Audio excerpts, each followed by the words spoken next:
countrymen, for this talk with you, I propose to divide my discussion. The first is I must read the report of the interagency.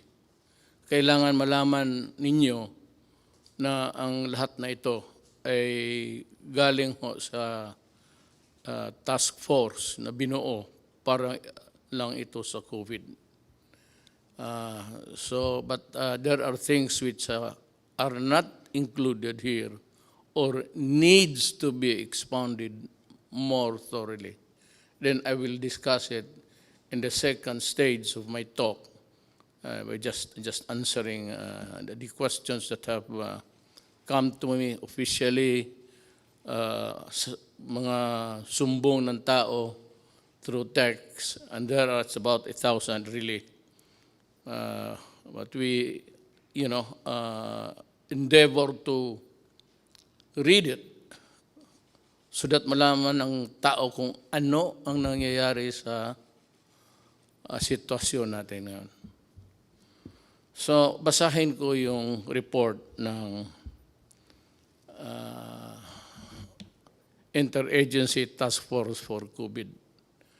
I'd like to read it slowly so that everybody is put on notice. There is no room for misinterpretation or maybe a double or what you would call, let me look for the word, I forget, but I'm sure it will come back to me. So first, let me read it. Sabi ko para clear lahat. Galing ito sa task force whose actions would govern the behavior of government, pati ako. Ako the president, so it goes to me, then it goes down to the critical persons involved here. And it is Secretary of Defense Lorenzana and Secretary Anyo of the DILG. Then also the critical as the mga manager sa ating economy, pati yung nag-i-implement sa actual distribution. Binigay ko kay General Bautista. Retired na yan sila lahat, all civilians. But I have to have the critical mind of a military sa itong pera, pag marami yan, pati ako kaya ko yung intindihin about the economy. But yung implementasyon at pagpaunawa kung paano ito gawin, I have faith in these three guys, and I would like them to proceed in a manner that they were trained to act and think. And that is a military-trained mind. Our resources through the Bayanihan Heal as One Law has been mobilized, implemented. Yung iba nakatanggap na, yung iba wala pa. So as I go along, try to understand what I'm saying. I am reiterating that our most vulnerable citizens, especially the poorest of the poor, must receive the government's assistance immediately o hindi patayan sa gutom. Alam ko na we cannot just focus or zero in itong the poorest of the poor. It's actually bloom into something ginagamit sa politika, mga politiko na will go for the poorest of the poor. Pero yan talaga ang totoo. marami ang may gusto. I will discuss it when I reach the point raised by Governor Remulla of Cavite, which I think is valid. We'll try to remedy whatever kung may pulot pa tayo sa daan. The economy is not moving, stand still, so wala tayong kita. Ang ginagamit natin, ito na yung nireserba natin na pera. Nung pinagyayabang ko na may pera tayo, it's 300 billion. Mabutit na lang nandyan talaga. Kaya kung hindi, kung minaldas ko yan ng mga project na karamihan naman kukurakot, mas mabuti pa, sabi ko, na itong pera na tinago ni Dominguez, pero may order na tipid ka talaga, tipid tayo. Hindi natin ito pera, tipid. So that's what we do in the cabinet. I am really, alam nila yan, and you can ask all of them. Allergic ako sa paghingi na ng pera ang project ng mga cabinet members. Yung iba, hindi ko talaga pinipirmahan. Ayaw ko lang sabihin, may iba dito involved sa 270 billion. Sabi ko kay Medjaldia, kindly tell the cabinet member that I am not signing his program. Not because I do not trust him, but talagang isali na lang natin sa lahat kasi kukulangin tayo. Tapos yung poorest of the poor, yun namang hindi poorest of the poor, magrereklamo yun kasi sila, yung minsan yung nang umuupa lang ng bahay, kumikita ng buwanan. Yung poorest of the poor, yan yung araw-araw na hindi makakain kung hindi makatrabaho or wala ng trabaho. Ito namang yung tawag natin na sa middle income, yung kanila, nakaupa lang ng bahay na medyo maganda sa subdivision, then may konting pera sila para dideposito nila for the rainy days. Now, what is really very sad is that the rain has arrived. Yung save a penny for a rainy day, dumating sa ating generation. Hindi natin gusto yan. Ayaw kong magkulong ng tao. It gives me nightmares thinking, kaya pumayat. Kasi ako, pag nagising ng gabi, pag umihi ako, hindi ako bumabalik sa kama. Diretso ako sa lounging chair. At mag-isip na ako, maabutan ako ng daybreak, magtingin ako sa labas, sa bintana. Paano ko? Sa akin lahat maghiram o the 100 billion pesos for 1 month or the 270 billion pesos for 2 months yan, nakaprogram na as earlier estimated is not enough. I'm calling on the Secretary of Finance to generate. Magnakaw ka, maghiram ka, walang pakialam, i-produce mo yung pera kasi pag naubos na ito,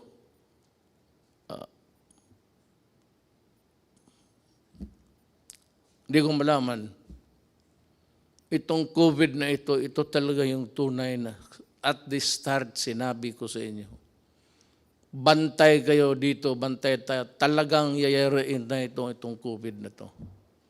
it might not really cripple a country, but it will, of course, cause a sadness and fear kung paano tayo makaraos dito. We are exploring options to adjust our budget. Yung budget na yung earlier na budget, wala pa yung COVID. Sinabi ko, bawasan na lang yung iba or totally ilaglag mo na lang yung project na yan, iligay mo dito kasi ang unahin natin ang tao, ang tiyan. Kasi pag wala nang kinakain, a human being can be violent. Especially makita niya yung mga anak niya wala nang kain, nag-iiyak siya, maghingi ng gobyerno, tapos wala na akong maibigay at maubos yung bigas natin. Parang hindi lang ako, lahat sa buong mundo. Kami yung in charge sa gobyerno. Yun ang problema namin. Problema ko, problema ni Trump, problema ng lahat. Kasi yung economy nila, pareho man tayo lahat. Walang kita. Puro gastos na lang. Wala nang kumikita araw-araw na magbayad ng buwis, magbayad kung ano-ano. That is income for how it would impact on our GDP.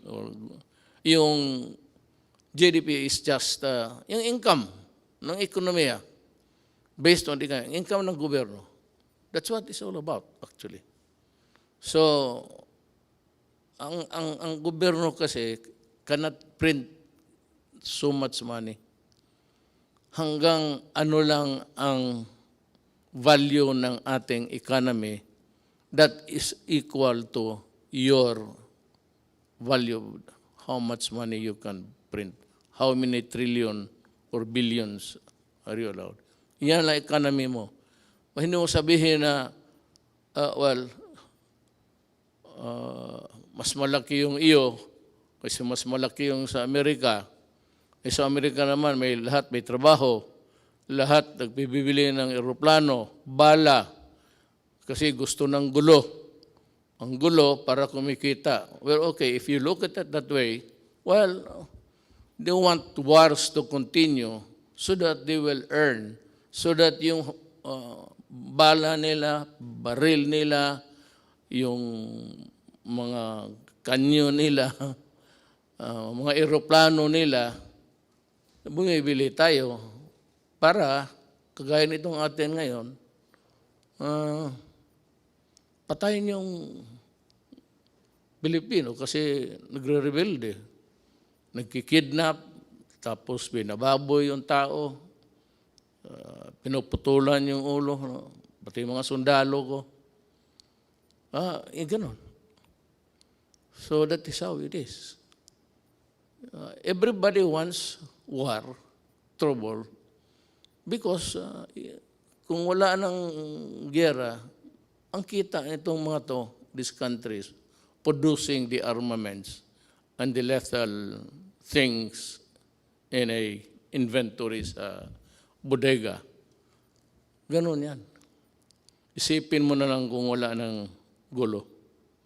Sino magbili ng bala? Sino magbili ng baril? Yan ang isi-share ko, yung nalaman ko lang. The little knowledge that I have. I'm sharing it with you.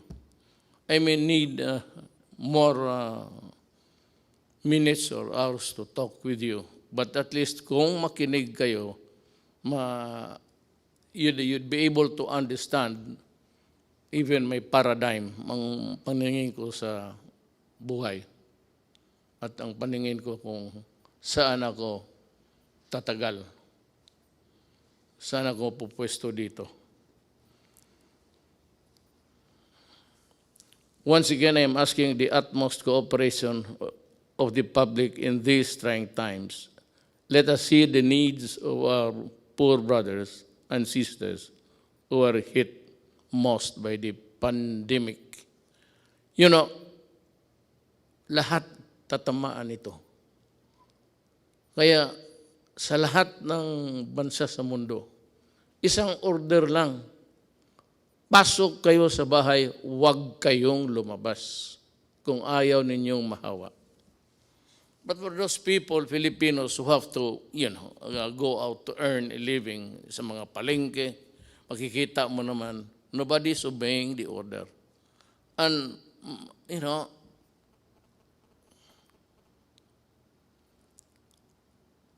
the devil and the deep blue sea ako eh. Paano? Ibawal ko, huwag silang magtrabaho, lumabas. Hindi kakain yan. Mabutit na lang nga, hindi na humihingi sa iyo. Pero ngayon, kung talagang higpitan mo, which is really the advice of all governments, lahat ng gobyerno, ito ang sinasabi. Go inside your house and lock it and do not come out until the pandemic is over. When? I do not know. Ano ba itong, bakit ba itong gobyerno na to hindi niya ma-solve? Ikaw, Duterte, lahat naman ng bunganga mo, hindi matakot yung halos in order patay pati isda. Wala kang magawa nito, hindi mo matakot ang COVID ho is science. Period. The reason why we are ordering you inside the house is also science. Period. Hindi ito kalaban na galing sa it's a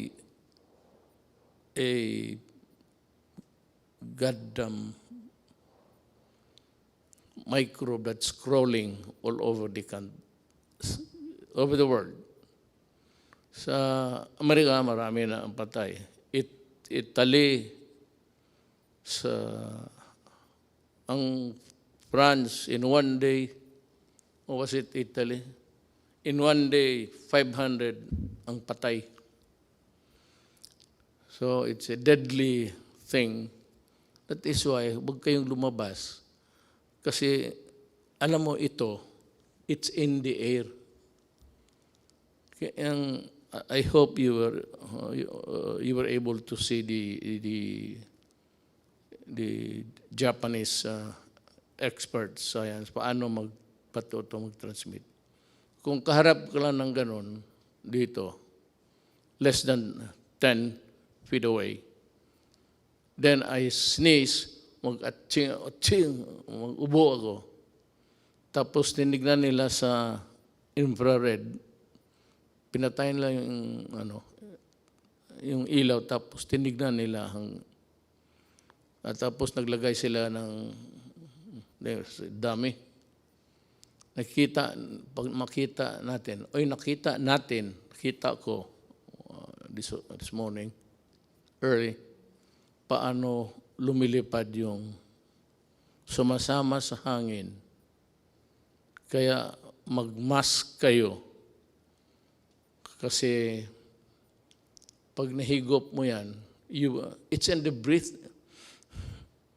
Lahat naman tayo humihinga. Pag nandiyan ka, less than 10 feet, may hangin, dadalhin yung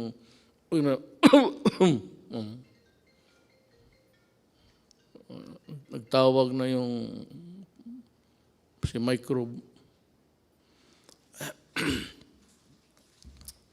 Yan ang explanation ko. Bakit? Wala tayong panalo dito. Hindi ito. Kung mabaril lang ito, wala. Natapos na ito. Bigay ko lang sa isang kumpanya na sundalo. Dito, sa likod, maraming sundalo dyan. Hindi, tapos na sana ito. Pati sundalo nito. Kaya nakaawa ako sa mga sundalo, at yung mga pulis, I hope that you understand. Kaya that was the reason why. Nagkatotoo ta prophetic. Dinubli ko yung sweldo nila.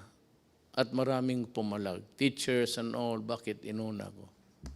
Sabi ko, you know, yung mga pulis pati yung military, utusan yan ang buhay ng bayan. Pag may sunog ang pulis, pag may gulo ang military, pwede silang mamatay. Kaya nga ako, umiinit yung ulo ko. Pag sinabi ng mga, pinuputol yung sabi ko, I said I was laying down the predicate. Alam mo yung mga tao talaga, yung mga opisyal, mga former generals pa, ikakat nilang pag lumaban at ang buhay ng pulis or military nasa alanganin, bumaril kayo at sa ulo mo, kundi aabutan ka. And the classic example was yung sa Caloocan. I think it was about 2 months ago. 8? Or was it last year? Yeah. Nilapitan niya yung adik. May dalang knife. Lumapit ang pulis. Lumapit rin, lumaban. Naunahan pa ang pulis na saksak, patay. Ayaw ninyong maniwala na ang adik, sira ang utak para mo tinapakan mo yung sarili mong utak at binalik mo sa ulo mo. Puro ulol yan. Kaya lahat naman ng pumasok dyan, talagang ulol. Kaya magmanaalanganin yung gobyerno, I will not allow na mamatay yung puli o sundalo o civilian tapos mabubuhay itong mga kriminal, mga adik. Ngayon magsabi kayo, COVID ngayon, quarantine, magnegosyo kayo.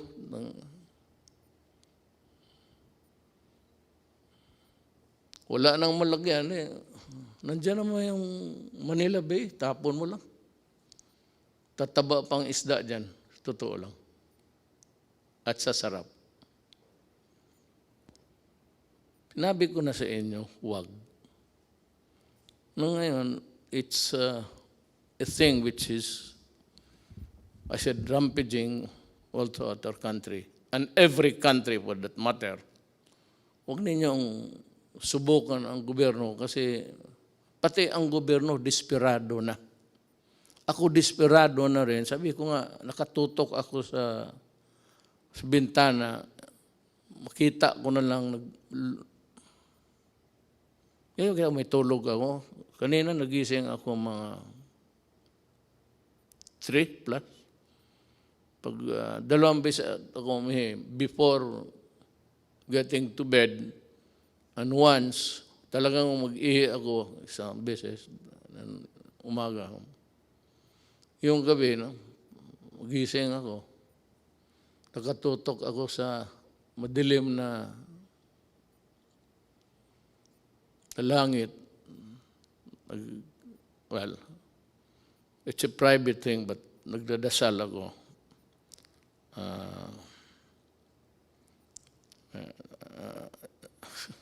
Basta nagdasal ako para sa bayan ko. Kasi yung iba-iba ang Diyos nila eh. My God is the true God. It's only one God. Doon lang ako na, hindi ako nag-ano ng iba. One God lang ako, para isang salita lang. Hindi na marami pa akong intermediary. Parang santo, checkpoint yan. Diretso ako. So hindi na ako nagsisimba. At ang Diyos ko is God the Father. He's only one.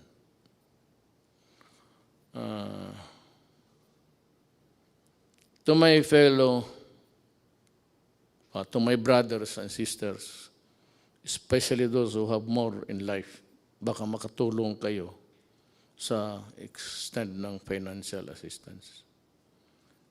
Kung hindi mo na masyado kailangan at alam mo na may minagugutom, bigay mo na lang para hanggang maubos ang may border yan eh. Tulong mo hanggang dyan lang. Ang gobyerno, ganun. I would like to be honest. Ang 100 billion pesos per month, 300 yun. So, ang 100 billion pesos budget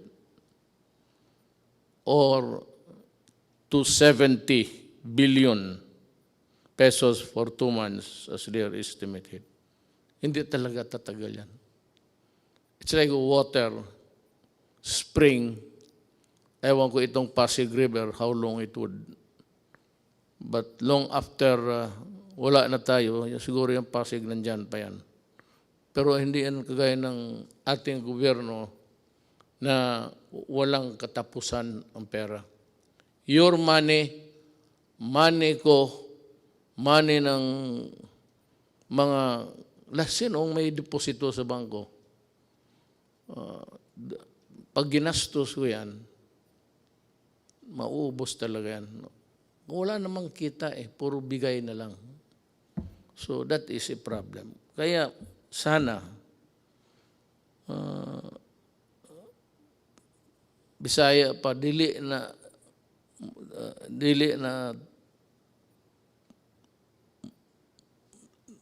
ang tubig mahubas po. Maybe this Pasig would take about 500 years to dry up, but it's not forever. Kaya, ako na, intindihin ninyo ako. Kaya kung may pera lang talaga, hindi ko hawakan yan. It is not my money. Hindi ko naman pwede manakaw. At kung manakaw ko lahat, anong gagawin ko sa pera na yan? Ang edad ko, I just turned 75 last month. With the remaining years, anuhin ko yan. May I ask itong, sige na, corruption, walang, ngayon itong mga nagpa-posturing, may sabihin ka, ang sentence mo, pulis yan ha, ang sabihin lang niya, bawal yung magpatay ang pulis. Nasira tuloy kung ano at bakit ka pwedeng patayin. At may bakit na hindi dapat pumatay ang gobyerno, o pulis o military. Nawawala tuloy sila kasi nagle-lecture, bawal yan. Alam mo, kayong mga opisyal o pulis, dumaan man kayo. Tignan natin yung record ninyo. One of these days. Sige nga. Magprangkahan tayo. Ilabas natin lahat. Ilabas mo kung ilan ang pinatay ko. O ilan ang kabit ko. At ilabas ko rin kung ano kayo. At sabi nagpapahiro. Stop it. Kukurnihan ang mga tao niyan. Na may mga salita kaagad kayo, balik ta rin. Yung naman ngayon, hindi pwede yan, dalawa, kasi bawal sa Constitution. Hindi nila alam, binabasa ko, batas mismo. Under the Constitution. Yung mga style na gano'n. So what's new? What's new with more than what is new? Ito nakasalasay ang, I hope I pronounce it correctly. Nakasalay ang bayan natin sa pag-unawa sa ating isa't isa. Wala naman akong makuha sa inyo. Nagbabayad ako tuloy. Pati ako binabayaran. Daldal kayo ng daldal. Wala naman, alam ninyo, wala namang income. So sino pinaparinggan ninyo? Sino yung trying to be smart elect? Ganun. Yan ang nasa gobyerno ng iba. No, do not compete with me because you are not a lawyer and a lot of you, no, you do not know your law. Kapag sabi ko ako, fiscal ako, 8 years ako nagtatrial. Lahat, anong kaso, rape, murder, police, pinatay, police nagpatay. So, huwag kayong mag-compete kasi may kulang eh. Tapos yung kulang ninyo, I will supply it and then ma-insulto kayo. So next time, look for a valid issue. Kung yung, basta may sinabi ka, lalo na yung favorite na extrajudicial death, lukso ka agad, maraming magsalita. Para lang makasalita. Wala namang ginagawa. At hindi naman nagawa. Nung nandoon kayo. You know?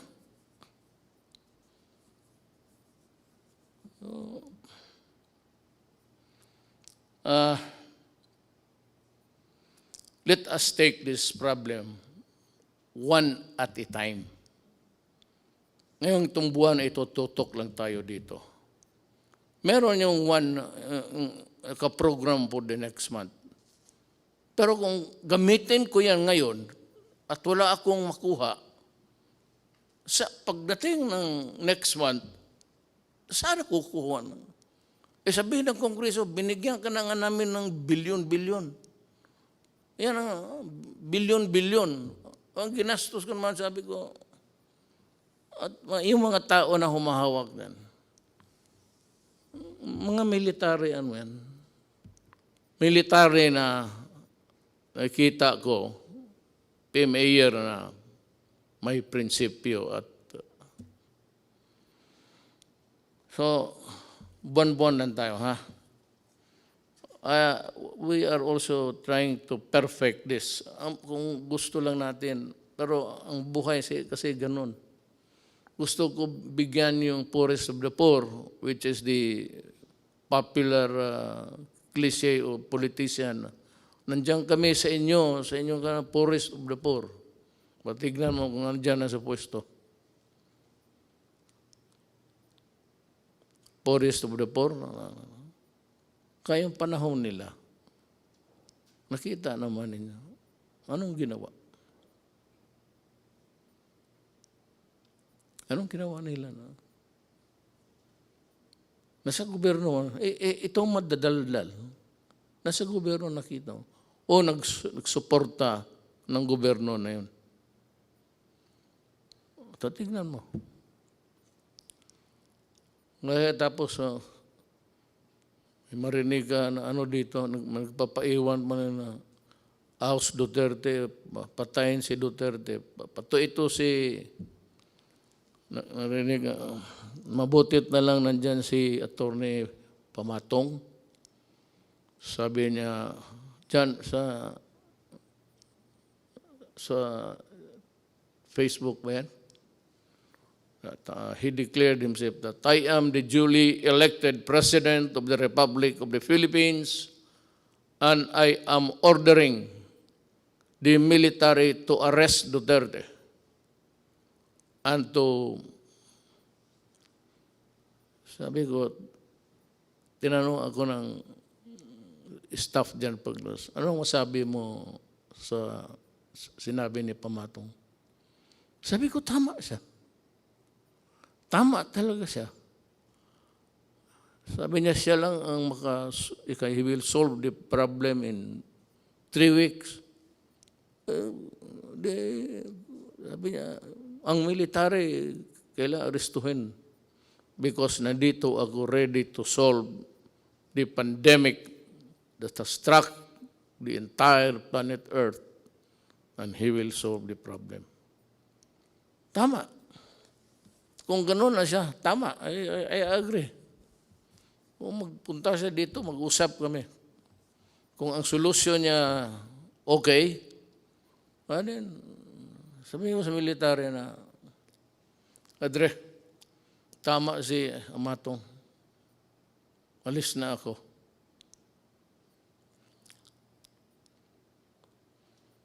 yung private sector, kung makatulong lang kayo. Alam mo bakit?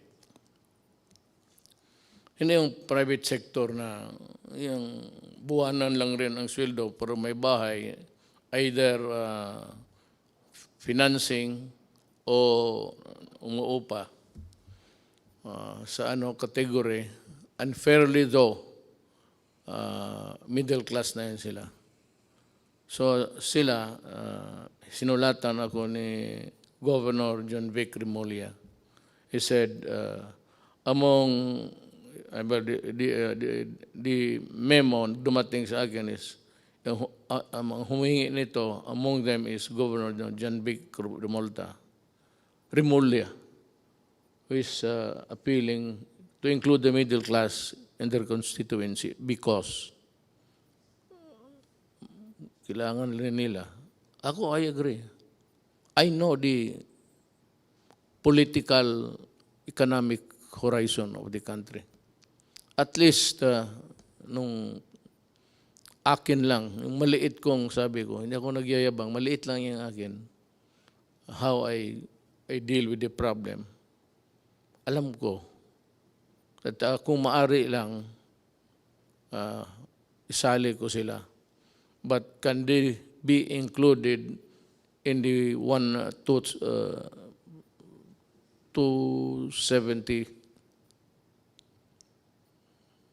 next month? Hindi nga eh. 217, yun yan. 300,000 minus 270. Yan ang maiwan. Kasi, yung sa estimate namin, hindi nga namin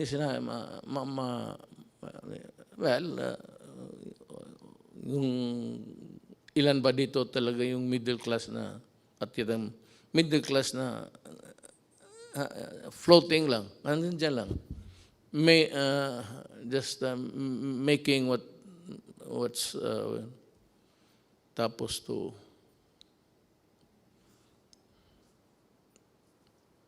both ends.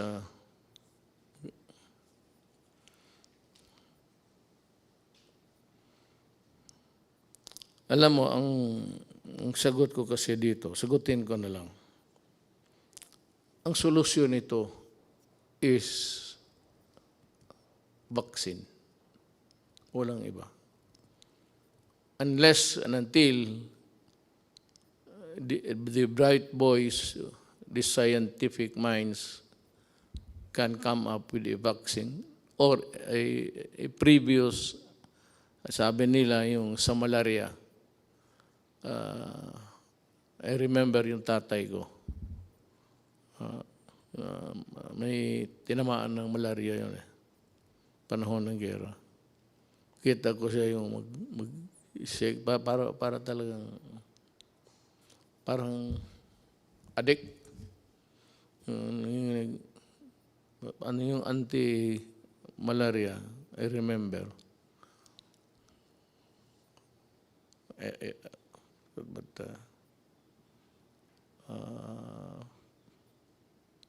mamaya sabihin ko. Alam mo, there are things, but I will like to, ayaw kong sabihin ko na hindi ko isali yung sa task force.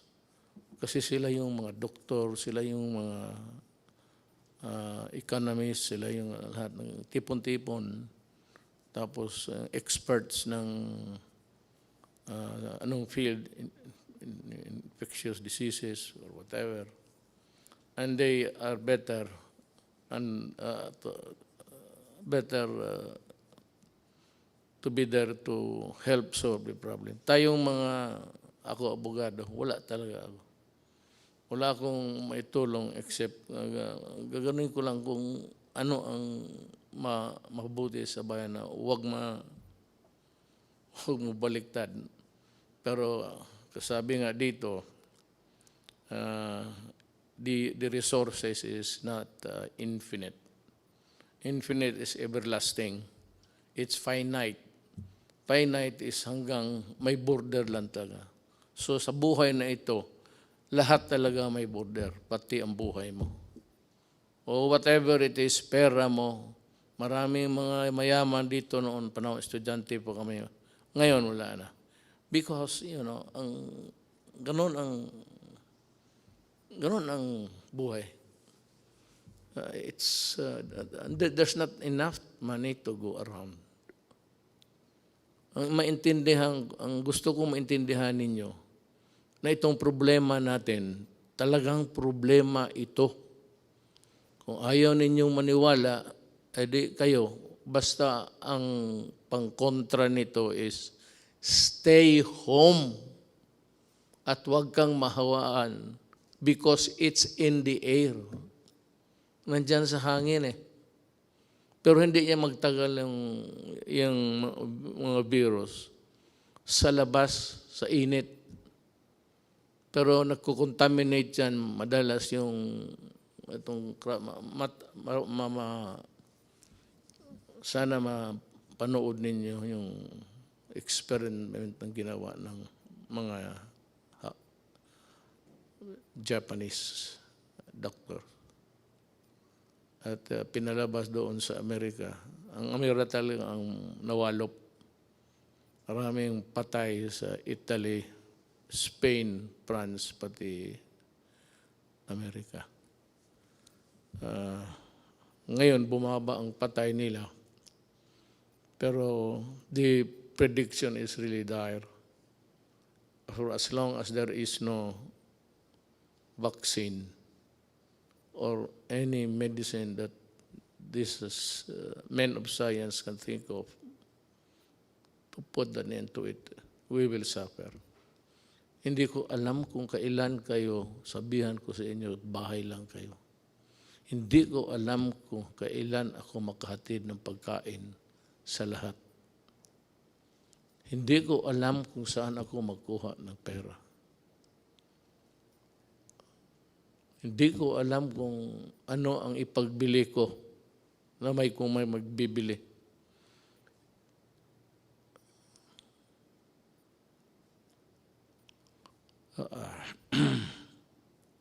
So just stay alert. Makinig tayo sa, hindi ito trabaho ng abogado ha.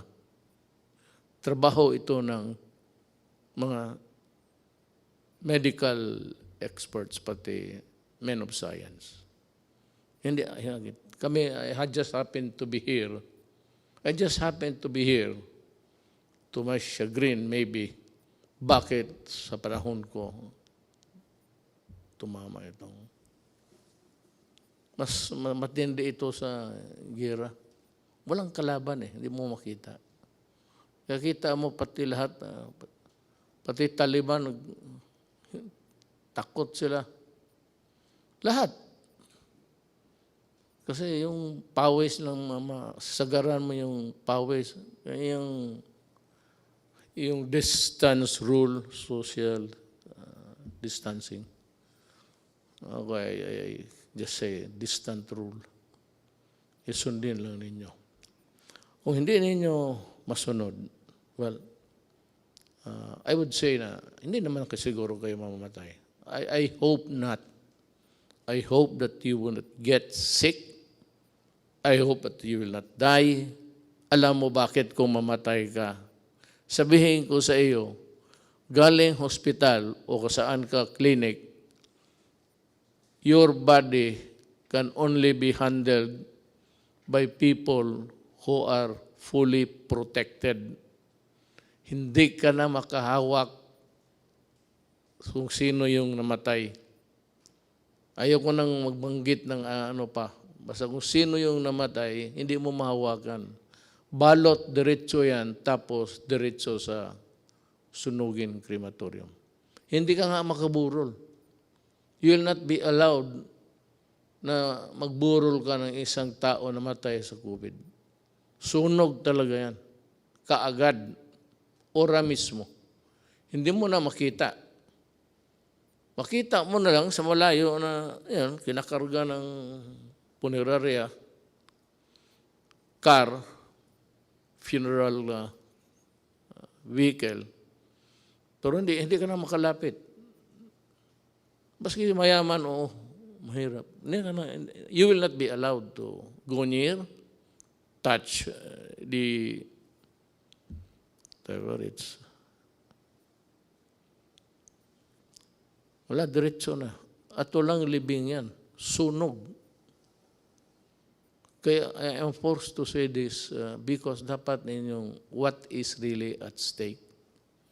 At ano ang, kung hindi kayo magsunod. And as I have explained, it is like a cadena de amor. Habang may mag-ano pa, driver mo o magpunta siya sa utusan mo, mahigop niya, bumalik siya sa kotse mo, magsakay yung anak mo, ikaw, makuha mo. Hindi na siya kailangan mag-atching-atching pa. Yung breath niya, yung ginawa niya, nasa kotse, yun. O anak mo, payagan mo, mag-socialize, mag-inuman, tapos may yung isa, may tama pala, kasi ang tatay niya galing sa tapos isang kwarto, hindi niya alam na delikado yung enclose, mabuti pa buksan, mag-aircon ka, buksan mo. Ano ko lang yan, kasi yan man sinabi ng Hapon. Ganun ang interpretation ko. Ngayon, kailan matapos ito, Duterte, ang paghirap mo sa amin? Hindi po. Handa po akong, sabi ko, kung totoo yung pinapahirapan ko yung Pilipino, anytime po, sabihin ni Amatong bababa na ako, at sinabi ng military, totoo yan, subukan niya itong 3 weeks. Okay. Wala naman akong dyan para makatipid tayo sa bagay, wala ng burol yan. Hindi yan yung patay mo na tatay, nanay, anak, asawa, na iburol na mag-iyak ka para magbisita. Hindi mo nga makita hanggang distansya ka lang. Hindi ka maglapit. Parang robot yung dyan lahat sila lang pwedeng humawak, sila lang pwedeng magpasok doon sa burner ng katawan. Sila lang. Ikaw, tingin ka sa malayo. Yan ang consequence ng COVID. Ayaw kong sabihin yan. Pag yan ang totoo. At kung maniwala kayo o hindi, kung ayaw mong maniwala, di magpakamatay ka, makita mo kung saan ka dalhin at papaano ka. You are not even buried. Because you are a dirty carcass, patay. You must be destroyed by burning. Dahil sa COVID, the one single sa atin, COVID. Lahat yan. Yung problema natin sa COVID. Anong solusyon? Huwag kang mahawa. Paano po? Huwag kang lumabas ng bahay. Paano ang kain namin? Maghanap ka ng paraan. Pero mag-ano ka lang, basta may mask ka lang. Kaya sinasabi, ako hindi, yung mask na, hindi naman ako magsasalita dito na parang gangster. Paano ko sabihin sa inyo, ito mo itong to. Matapang daw raw, kaya niya yung COVID. Magipag-usap sa atin. Hindi, risk go ko na yan.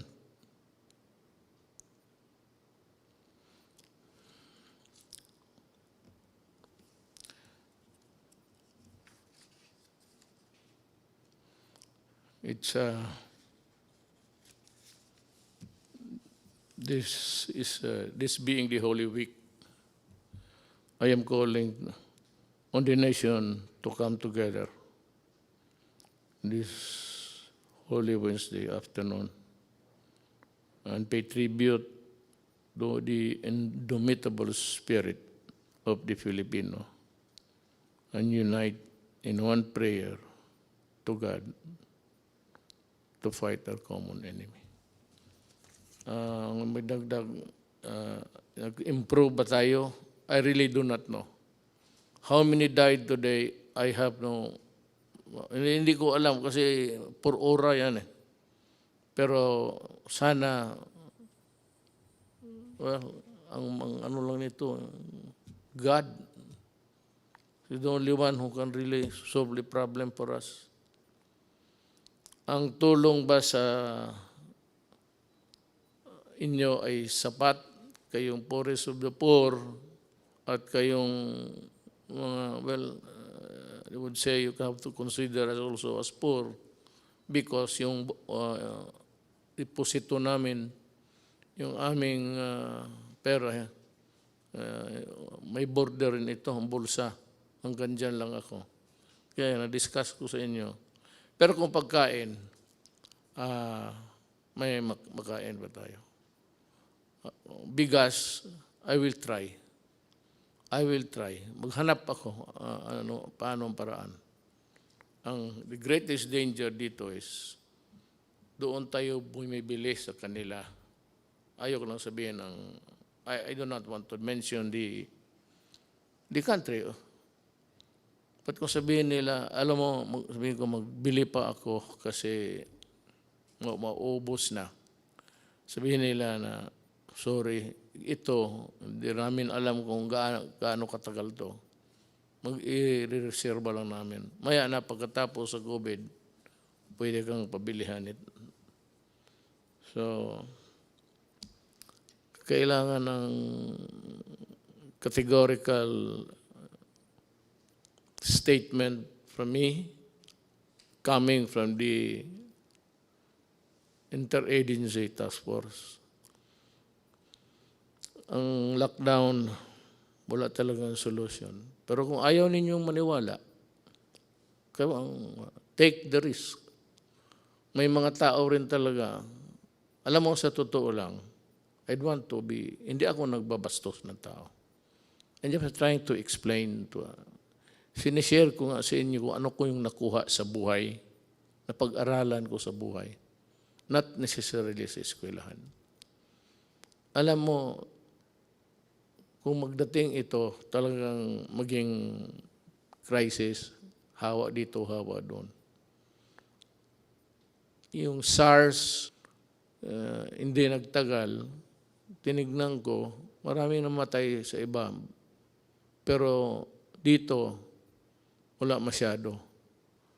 Ang sabi ko lang, I am not posturing a position here. Baka talagang mali ako.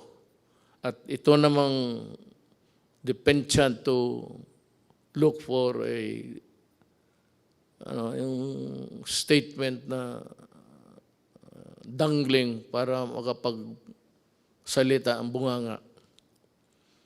Hindi ko, I am not, pero baka yung init something to do with it. I hope, that's just my prayer.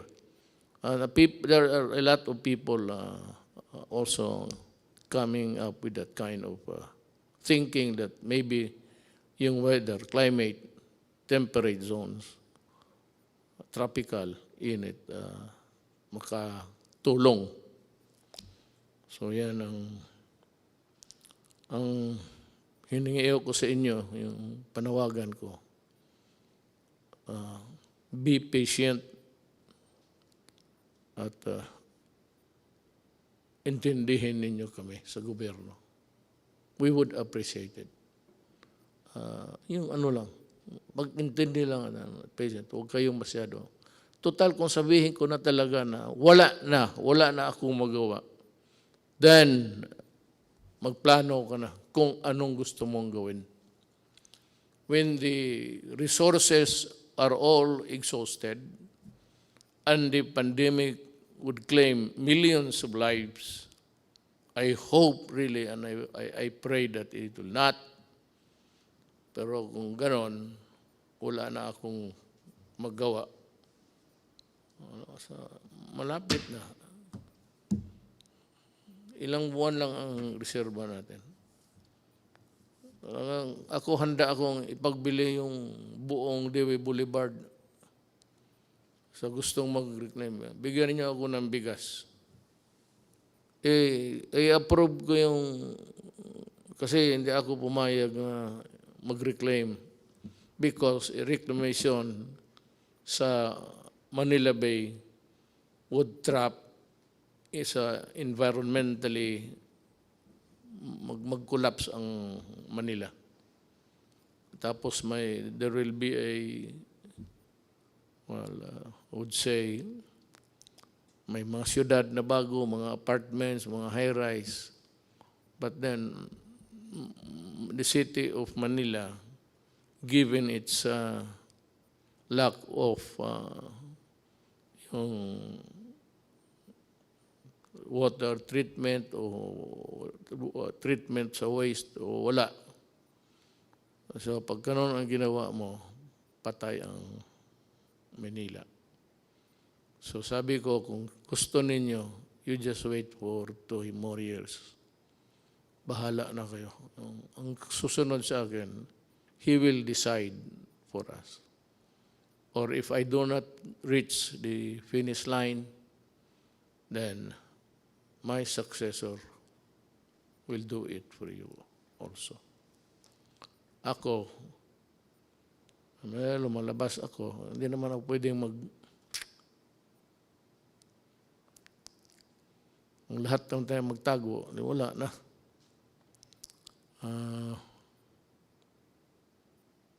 I have also to magsusugal rin ako.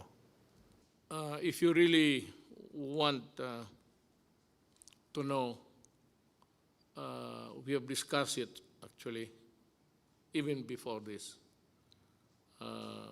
We are inclined to extend the lockdown up to April 30. Tignan natin after that. In the meantime, magdo-double time kami doon sa tinatawag ninyong middle class. How is it defined or arrived at correctly? We will talk about this. I address myself to the people who have the money now to help, pati yung mga employers. Alam mo, tulungan ninyo ang gobyerno, ang bayan natin. Kasi pag bumagsak ang gobyerno, bagsak kayong lahat. Sabi ko nga, I end this with a prayer. Yun, gusto ko lang masabi rin ano nga sa utak ko para maintindihan rin niyo ako. At sana, next time I would talk to you, baka mag-improve na ang situation. Whatever be the correction, kung makorek itong, it's an anomaly sa ating buhay sa mundo. May ganun eh. So, if it can be corrected, lahat naman tayo, we only live if it's time. He created the world, planet Earth, and if God wants it ended, so be it. Salamat po.